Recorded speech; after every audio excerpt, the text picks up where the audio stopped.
ba? Can we confess po, only Jesus Christ? Only Jesus Christ. Dapat confident po. Sabihin po natin, Jesus Christ is my only solution. 1, 2, 3, go! Jesus Christ is my only solution. Bakit po? Jesus Christ finished everything on the cross po. So by confessing that Jesus is your only Christ, by confessing that Jesus Christ is your only solution, that's where the answer begins sa buhay po ninyo. Doon po magsisimula na kayo ay tatanggap ng kasagutan, lahat ng kapangyarihan ng kadiliman ay mawawasak po. So pinakauna po sa lahat is our confession. Before po tayo dumako po sa ating...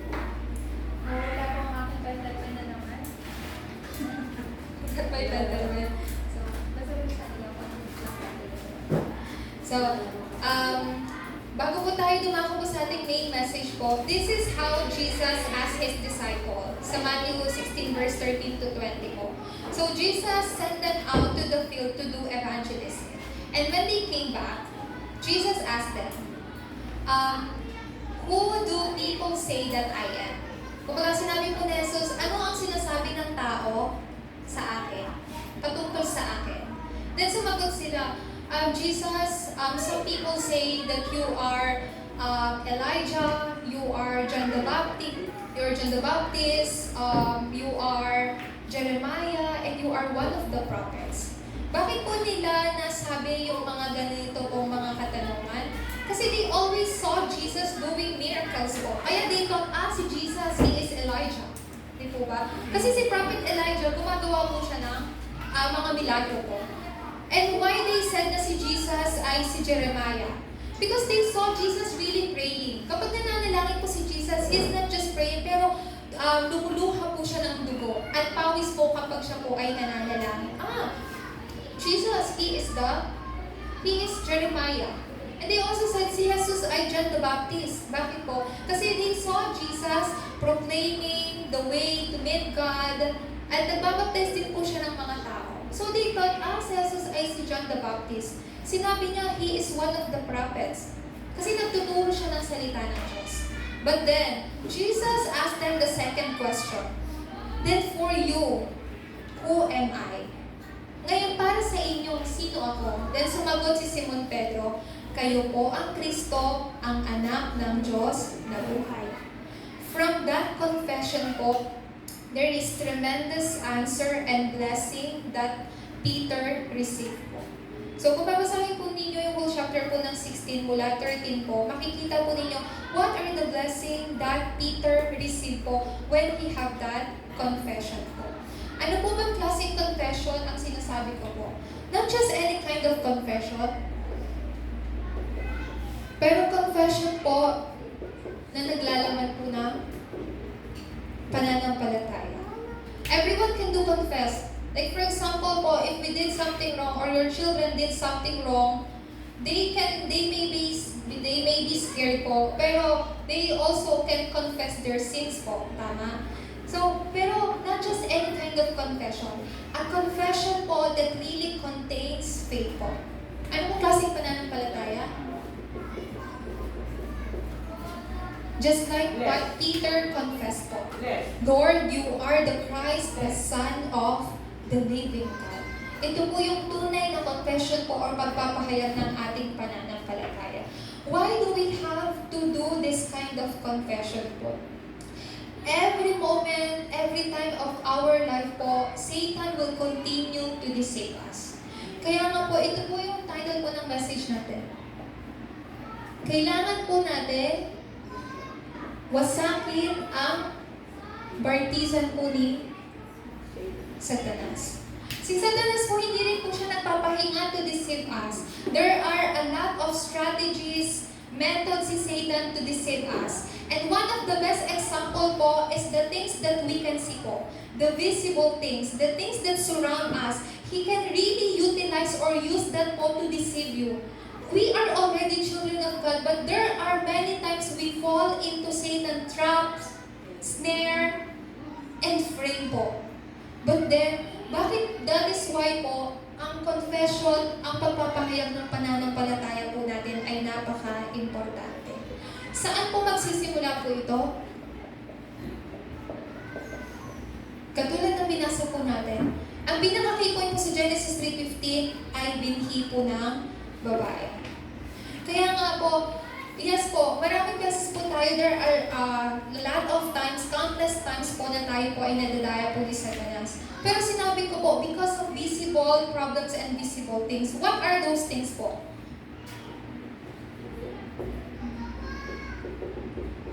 Hindi mabilang-bilang po ng mga problema. Pag sinabi mo countless problem, everyday po, people face countless problem. Tama po ba?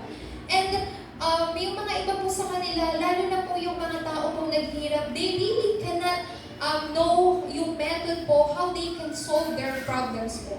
Everyday po, people are facing countless problems.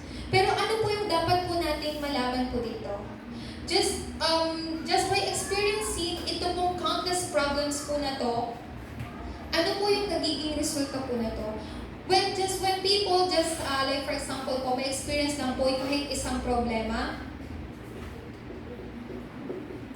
nahuhulog po sa alalahanin. Kasi you are facing problem po. That's why nagkakaroon ng alalahanin. Pero kapag meron pong alalahanin, ano po ang nangyayari? When we have worries po, yung body po natin become restless. Pag sinabi pong restless, hindi totally yung body mo makapagpahinga. Even your mind is restless po. You really cannot find true peace po. Why? Because of the problem. Even just one problem po. When your body and when your mind is restless, your spirit will become restless too. Walang pahinga.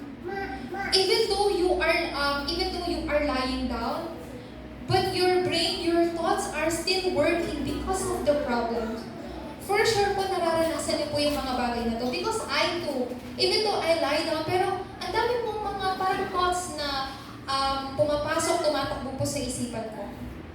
And when your body, when your mind, and when your spirit is restless, you have no choice but to become powerless. Because your body cannot rest, of course, you will be powerless po. Magkakaroon ka ng kahinaan po. Pero ano po yung dapat po ninyong makita po dito? There are countless problems in this world po. But, though there are countless problems, but there are only one problem po. Ito po ay tinatawag po natin na fundamental problem. You face problem po, countless problem. Pero sa totoo po, it all came from fundamental problem po. Ito po ay nag-iisang problema po ng tao. Ano po itong nag-iisa pong problema? Ang lahat po ng tao, under control po ni Satanas.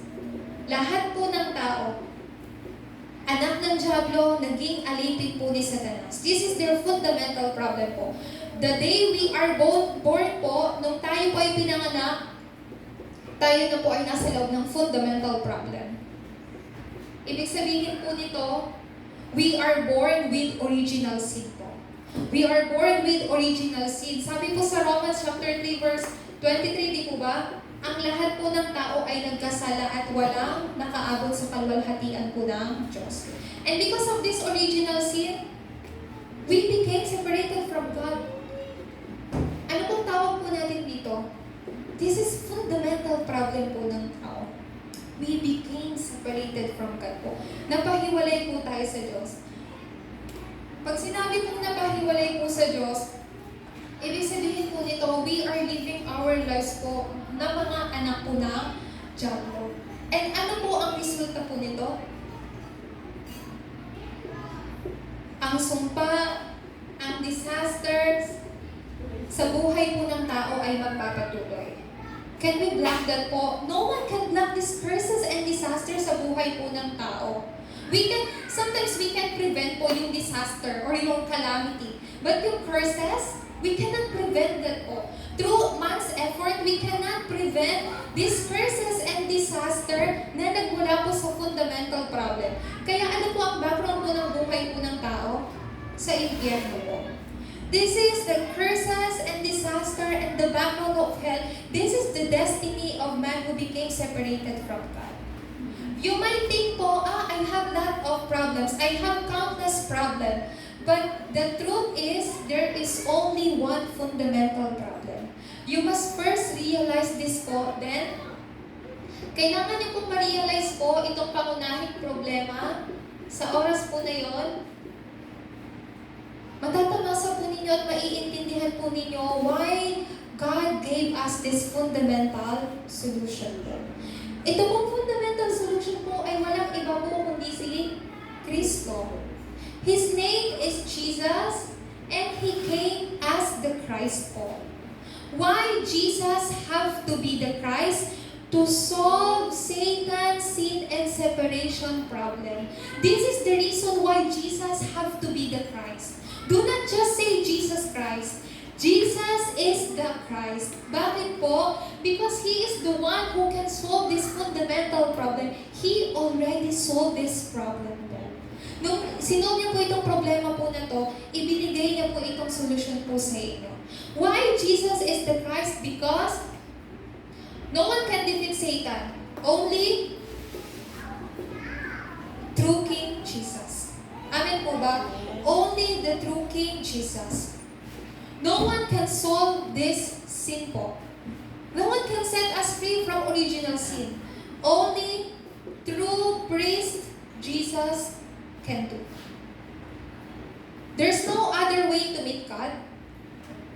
That's why Jesus Himself became the true prophet. This is our fundamental solution. Why Jesus Christ died on the cross? Did Jesus Christ die on the cross just for fun po? Just for fun? Para lang meron po tayong alalahanin yearly? No po. Jesus Christ died on the cross to save us and free us from fundamental problem po. This is the first thing that we really have to realize first po. Bakit si Jesus dapat ang maging Kristo ng buhay ko?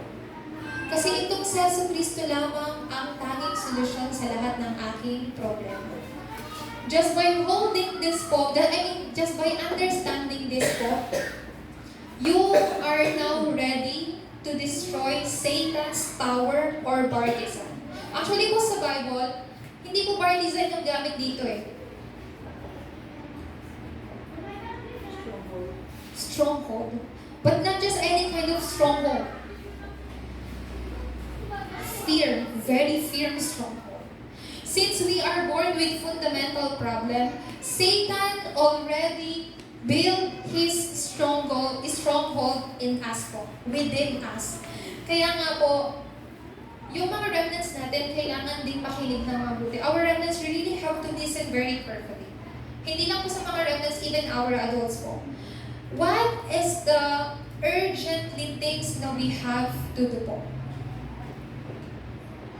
Pag sinabi po natin urgent things, yung bagay na talagang kailangan po natin unahin. Kailangan po natin gawin. What is the urgent things we have to do? First, kailangan po natin malaman yung pinaka-cause, pinagmulan ng problem, which is the fundamental problem. Just by knowing the cause of your problem po, hindi po tayo, wala na pong paraan si Satanas para dayain po tayo. Since you already know the cause, yung pinagmulan, o kaya yung sanhi ng problema po, there's no reason for Satan to deceive us longer po. Kaya nga po, bakit po natin kailangan gawin tong mga urgent things po na to? Una po sa lahat, when we truly have this like deep question po, ano po ang reason? What is the reason po why prayer is not taking place? You might say po, Pastora, nananalangin naman ako. Yes, I know po, you pray. Pero bakit ngayon po, sabi sa message, what is the reason why prayer isn't taking place sa buhay natin? Because this is really important po. If until now, nananalangin pa rin po tayo for food, clothing, and shelter, then we really have to change our prayer po. Yung panalangin po natin. What is the reason? Ano po ang dahilan? Bakit po hindi po nag-take place or hindi nangyayari yung panalangin po? Kahit ako po, merong times na ako po ay nahihirapan sa oras ng pananalangin. Lalo na kapag maraming mga bagay ka na iniisip mo. Tama ba? Pero hindi lang po yun. The reason why prayer isn't taking place po because of these things. Because we are already imprinted with Genesis 3 po. Not just Genesis 3, Genesis 6, and Genesis 11 po. You might, tawag po nito, you might be confused po. Pero this is how we are born po. With Genesis 3, 6, and 11 po. We are born being self-centered. We are born being physical-centered or material-centered and success-centered po. Pero hindi lang po doon natatapos po yun. Not just being a self-centered po. In Genesis chapter 3 verse 6 po, Genesis chapter 3 verse 6, nung sinabi po ni Satanas na kainin nila yung bunga ng yung bunga ng punong kahoy na pinagbabawal po ng Diyos. Kasi sinabi po ni Satanas na sila po, hindi naman sila mamamatay, magiging katulad sila ng Diyos. Nung narinig po nila yon in Genesis chapter 3 verse 6, when the woman saw that the fruit of the tree was good for food and pleasing to the eye, naging maganda na po sa mata niya kainin yon. Naging desirable na po na kainin niya. Bakit po? Kasi narinig niya na you will become like God. Because she heard that word po, you will become like that. So yung bunga na ipinagbabawal ng Panginoon, naging maganda na sa paningin po niya. So, why sometimes prayer isn't taking place po sa buhay natin? Dahil po marami pa rin pong bagay na hindi po nais po ng Diyos na sentro pa rin sa buhay po natin. Hindi lang po yan. In Genesis chapter 6 verse 12 po, sinabi po dyan, ang buong mundo po ay naging corrupted po. Bakit po naging corrupted po? Dahil during that time po, naroon na po ang Nephilim. Nephilim po, ibig sabihin po nito, ang Nephilim po ay walang iba po kundi si Satanas. Masamang espiritu po. So lahat po ng tao became corrupted po. We are very familiar sa salitang corruption po. Kasi ongoing na ngayon sa bansa po natin yung corruption po, no? And it is very obvious po. Kahit sa buhay po ng kahit mga tao na kapaligid sa atin, even yung mga government officials. But in Genesis 11 po, Genesis 11 verse 4 po, sinabi po nila, let's make this, Tower of Babel. Let's make a tower that will reach heaven. Let's make this para maabot or para makilala yung pangalan natin. Let's make this for our name, sabi po nila. Madalas po, bakit hindi nagtitake place po yung panalangin po sa buhay po natin? It is because po, there are so many things po, not the gospel is already imprinted in us po. Tama po ba? Kasi we are born with this Genesis 3, 6, and 11 po. Therefore po, hindi lang po yun. Not just because of this, napakarami pong mga worldly things that has been imprinted po sa atin at naging naiugat na po sa atin at nagiging likas po sa atin. One of the worldly things that has been imprinted in us po, worry. Kapag meron tayo pong problema, ang lagi pong, lagi pong response ng katawan natin, mag-alala. Kasi meron tayong problema po, tama? Kapag meron nangyaring problema, ang response agad ng katawan natin, mag-worry. Or maghanap agad ng solusyon, which is pera. Kasi the things in this world po has been already imprinted in us. But then,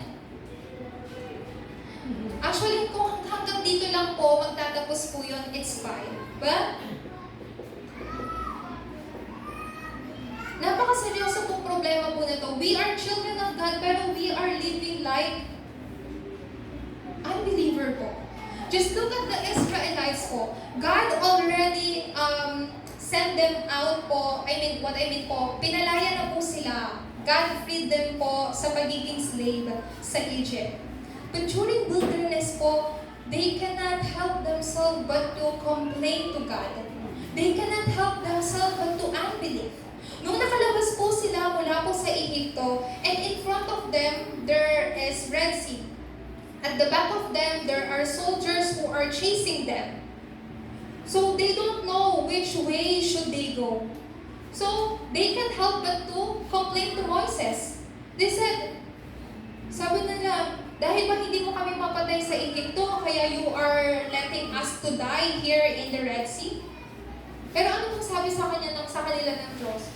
Huwag kayo mag-alala, just stay still and you will see the work of God sa araw na to. Ano mong ibig ko pong sabihin? Even as children of God can live like unbeliever po. Of course, we are no longer Satan's slave. We can no longer be controlled by original sin anymore po. And we already met God.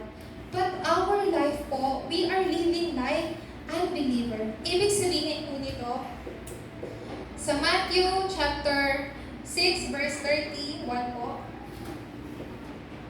ito po yung sabi po ni Jesucristo. Huwag ka nang mag-alala sa kung anong kakainin mo, anong iinumin mo, anong susuotin mo. Kasi ang sinabi ni Jesucristo sa verse 32, yung mga ganyang panalangin ay panalangin ng mga hindi mananampalataya. That's why sinabi ni Jesucristo sa verse 33, seek first God's kingdom and its righteousness. And things that you need, it will be added unto you. So, I know po, alam ko na yes, we need food, clothing, shelter. Pero hindi po ba alam po ng Panginoon po yun? God knows everything. Instead of praying for food, clothing, and shelter po, bakit hindi po kayo manalangin not to live like unbeliever po? Kasi we are children of God. Of course, we can never go to hell. Amen po ba? We can never go to hell because we are children of God. Pero habang nabubuhay po tayo dito sa mundo, maaari pong yung buhay natin ay parang maging impyerno. Pero tayo po ay mga anak po ng Diyos. Hindi lang po yun. Kung dito lang po sana magtatapos po yun. Because of food, clothing, shelter, we have no choice but to compete. Makipag-competensya ka.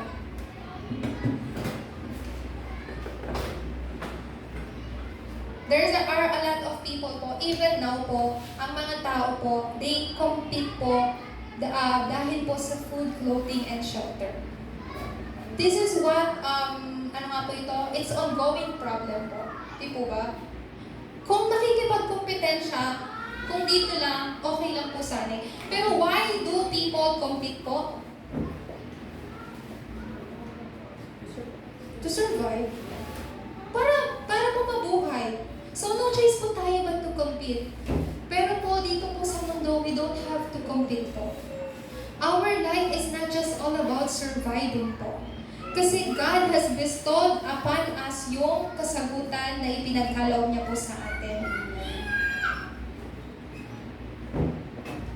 Kung sa compete lang nagtatapos po to, maybe it's much better.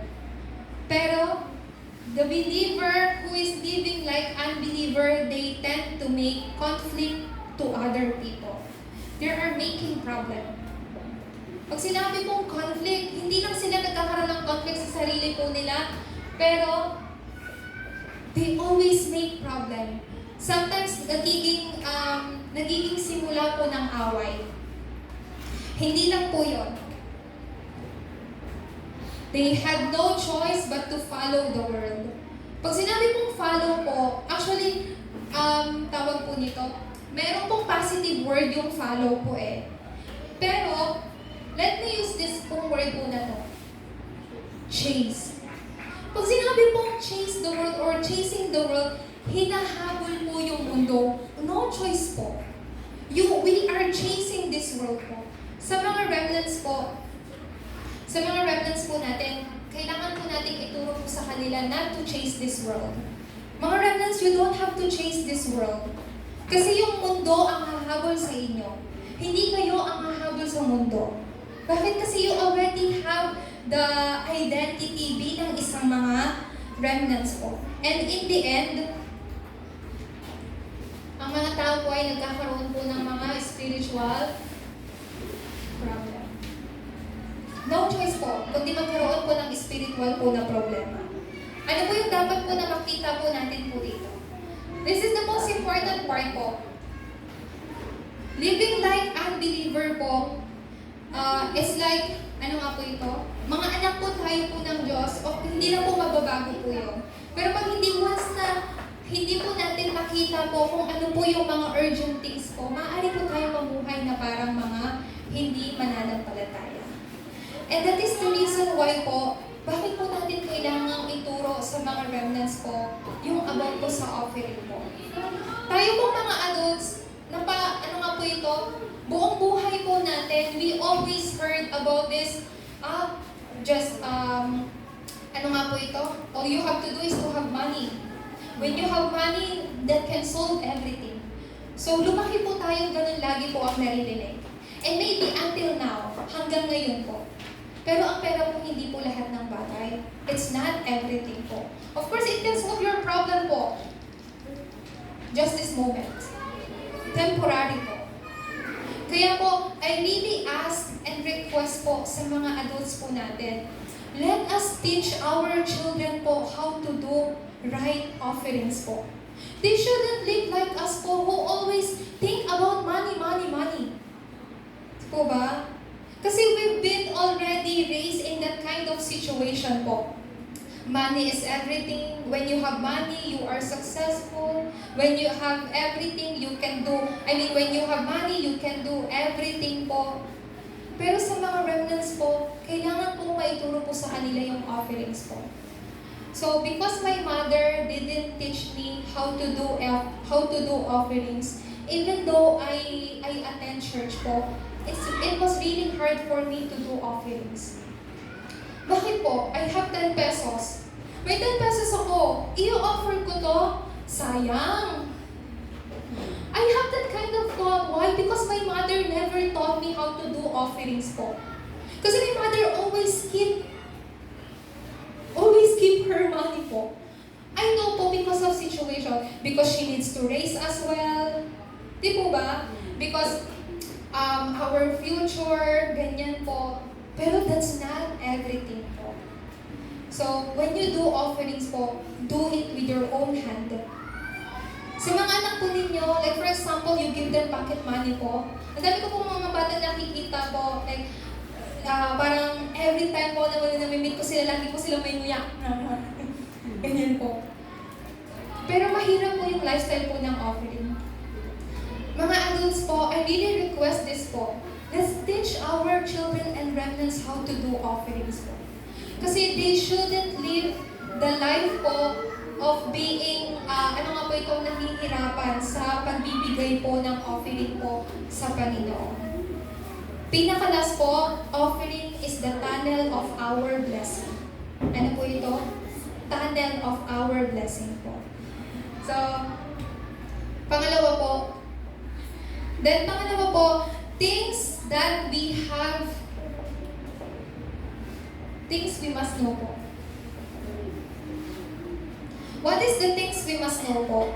Ibig sabihin po nito, hindi lang po yung malaman po natin, pero kailangan ma-imprint, maging rooted, and maging nature po natin. These are the examples po, yung life po ng mga 7 remnants. Ay, hindi lang po mga 7 remnants, but in Genesis 3:15 po, we have to change yung tinatawag po na original source po. Kailangan po natin mabago po ito. Mabago po yung original source po natin into this. Genesis 3:15. Offspring of woman po. Sa Genesis chapter 6 verse 14 po, ano pong nakasal po dyan? Sinabi po ng Diyos kay Noah, make yourself an ark for myself. And in Genesis chapter 6 verse 18 po, sinabi niya, make an ark for your children, for my next generation. And in verse 20, make an ark to preserve lives, to save lives po. Ano po ito? Evangelism po ito. This is the reason po bakit sinabi po ng Diyos why we have to build an ark po. And in Exodus chapter 12 verse 12 po, katulad po ng sinabi ko po sa inyo po kanina, the moment they applied the blood of the lamb on their doorpost po, they were freed. Nakalaya po sila. So ano po yung mystery po dito? The status, your status has been restored po. Ito naman po, your life restoration po. Pangatlo po, in 1 Samuel, unang Samuel po, chapter 7, verse 9 to 10 po. Makikita po natin dito that authority, our authority has been restored po, or the restoration of our authority. This was during the Mizpah movement, where, Samuel gathered all the Israelites po, tapos lahat po sila humingi po, they repent before God po. So this was the restoration of our authority. Not only that po, panglima po, in 1 Kings, sabi po natin yan, sinabi po dito sa Matthew chapter 12 verse 26 to 30. So dahil sinulat ko po ito sa inyo po mga pamphlet, pwede nyo pong tignan po sa inyo po mga tahanan. Matthew 12, 26 to 30 po, we have to tear down or destroy these strongholds po. This is the things that we must know po. Kapag tayo po ay manalangin po, holding on to the covenant that Jesus is the Christ po, holding on to this covenant po, yung kasagutan po na to ay darating po sa atin. The things that God has given to you and the things that God will give to you po. Then, sa pinakahuli po, what do we have to take?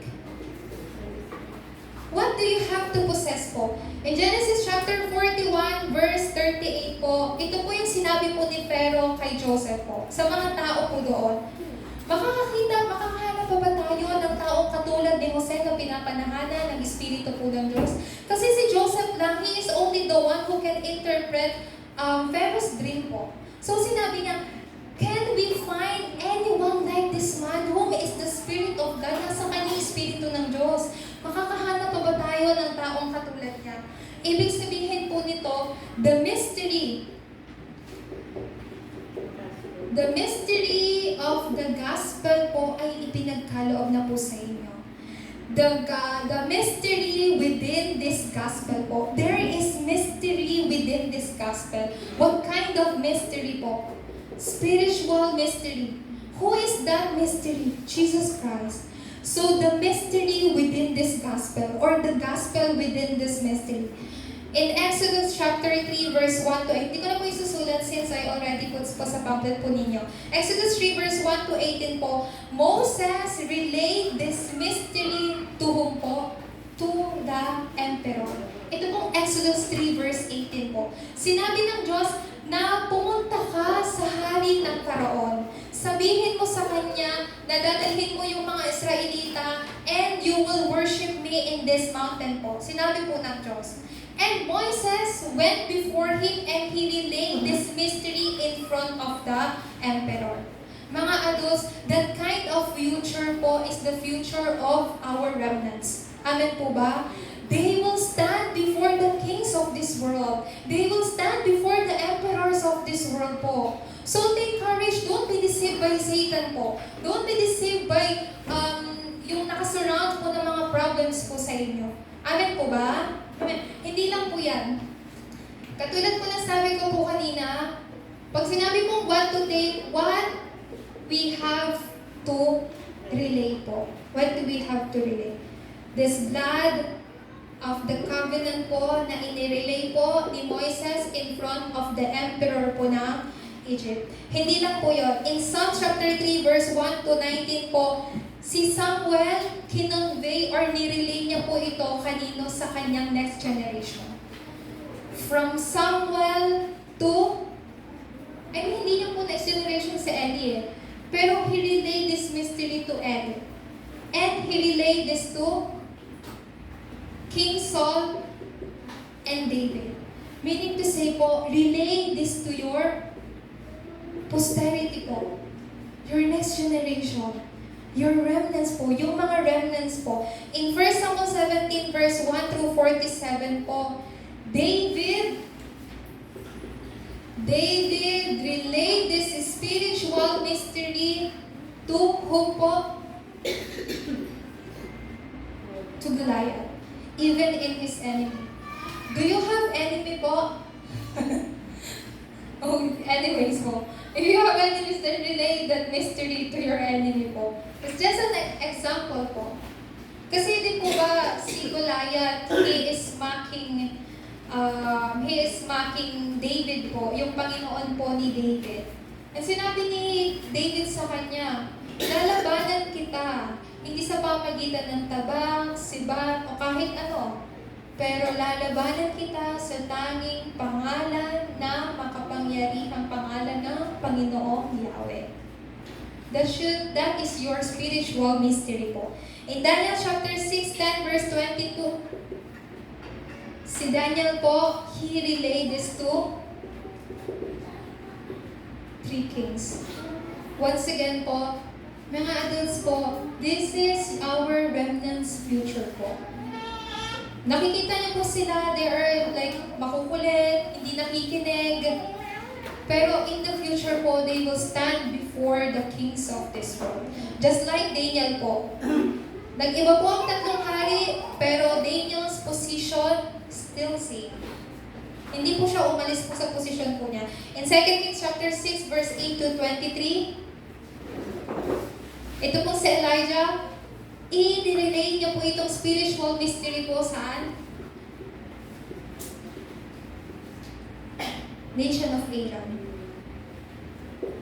7 po, Romans chapter 16 verse 25 to 27. This is the hidden mystery. This is the mystery that was hidden long ages past, but now revealed through the prophetic writings. Sino po yung mystery po na yan that has been hidden from the long ages past but now has revealed to you po? Who is He? Jesus Christ. This is the spiritual mystery that first we have to enjoy po and relay po sa ating susunod na henerasyon at sa mga tao po for them to mailigtas din po. Amen po ba? Ito po yung dapat po nating, this is the things that we have to take po. We have to take and we have to relay po. So just by doing this po, unti-unti po nating nawawasak, nadi-destroy yung partisan po or stronghold po ni Satanas sa atin. Alam niyo po ba si Pablo, sinabi niya po ito sa mga believers, strong believers, sinabi niya, merong stronghold si Satanas sa inyo. Kanino niya po sinabi? Not to new believers. Pero a very parang old member ng believer and a strong believer po. Sinabi niya, yung stronghold ni Satanas na sa inyo. So, paano pa po kaya tayo? Kailangan po natin ng gospel, kailangan po natin ito pong Seso Cristo, araw-araw po sa buhay po natin, to really be deceived sa mga gawain po niya. Just by holding this offspring of woman po, that Jesus is the Christ, the offspring of woman, all the authority of Satan has been destroyed po. Amen po ba? Amen. Napaka-importante po ninyo.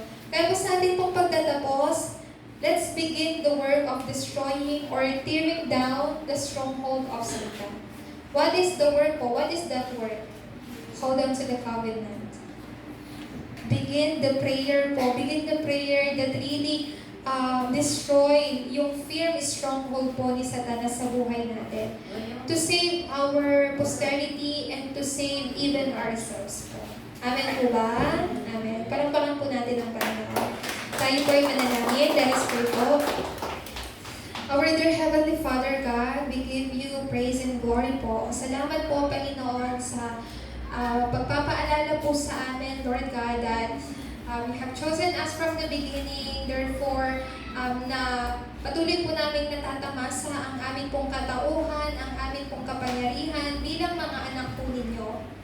Throughout this week, Lord, na may mapanghawakan po namin, na sa pamagitan lamang po ng paghawak sa tipan na tanging si Jesus lamang ang Kristo, ang fear, stronghold po ni Satanas ay patuloy po na mawawasak.